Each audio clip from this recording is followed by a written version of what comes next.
સાયલામાં કરોડોનો કાળો કારોબાર પકડાયો। સુરેન્દ્રનગરના સાયલામાં કપાસ અને એરંડા પાકની આડમાં થતી ગાંજાની ખેતી પર પોલીસે સર્જિકલ સ્ટ્રાઇક કરી છે।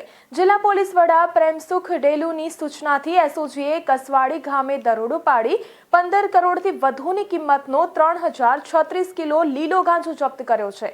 ખેતરમાં કપાસની વચ્ચે નશીલા છોડ ઉઘાડીને ચાલતા આ મસમોટા કૌભાંડમાં આરોપી સંજય તાવિયાની ધરપકડ કરવામાં આવી છે। પોલીસની આ લાલ આંખથી ડ્રગ્સ માફિયાઓમાં ફફડાટ વ્યાપી ગયો છે।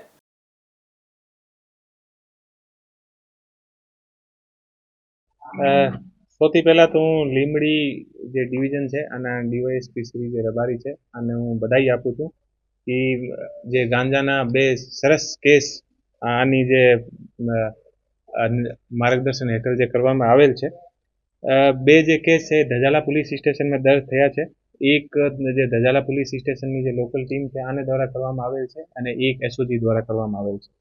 જે પહેલો જે કેસ છે આમે લગભગ 120 જે નગ યાની જે છોડ છે આનો જે ટોટલ વજન છે वो 471 કિલો અને 800 ગ્રામ છે। આની કિંમત લગભગ 2 કરોડ 35 લાખ અને 90,000 ની આસપાસની આની કિંમત છે।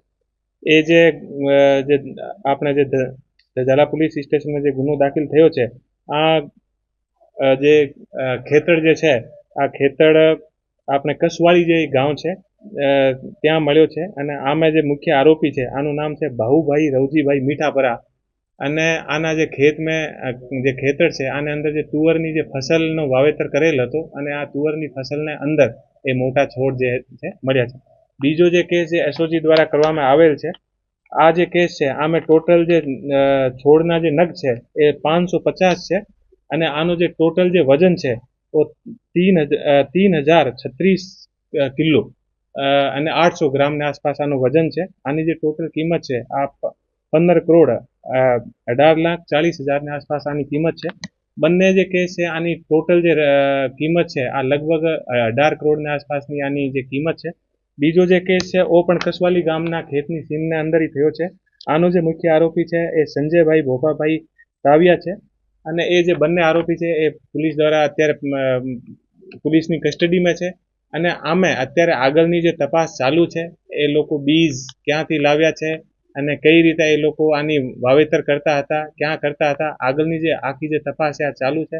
બંને ટીમ દ્વારા બહુ સરસ કામગીરી કરવામાં આવેલ છે અને જે બંને ટીમ છે અને 5100 રૂપિયાનું ઇનામ પણ આપવામાં આવશે અને હું જે બંને ટીમ છે આને હું ખૂબ બધાઈ આપું છું કે આપણા નવા વર્ષના પહેલા દિવસ એટલો સરસ કેસ જે છે બંને ટીમ દ્વારા આપણે કર્યો છે અને સરકારની જે આપણે નીતિ છે જેમાં જે કોઈ પણ જાતની જે ડ્રગ્સ જે છે આ ઉપર જે કડકથી કડક કાર્યવાહી કરવાની આ જે કાર્યવાહી આપણે બંને ટીમ દ્વારા કરવામાં આવેલ છે। તો ફરીથી એક વખત તમામને બધાઈ।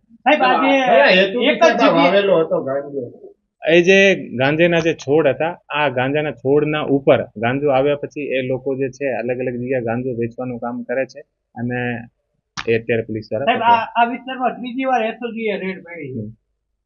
આ વિસ્તારમાં જ વધુ વાવેતર થાય છે સાબિત થાય છે। આ વિસ્તારમાં તમારી સાચી વાત છે કે વારંવાર રેડ થાય છે અને જે એરિયા જે છે આમે વારંવાર એ કેસ થાય છે એટલા માટે અમારે ધ્યાનમાં પણ છે એટલા માટે પોલીસ વારંવાર આ એરિયાની રેકી અને આમે આ એરિયામાં જે લોકલ બાતમી હોય આ બાતમી આધારિત કાર્યવાહી કરી રહી છે અને પોલીસને અમે સફળતા પણ મળી રહી છે।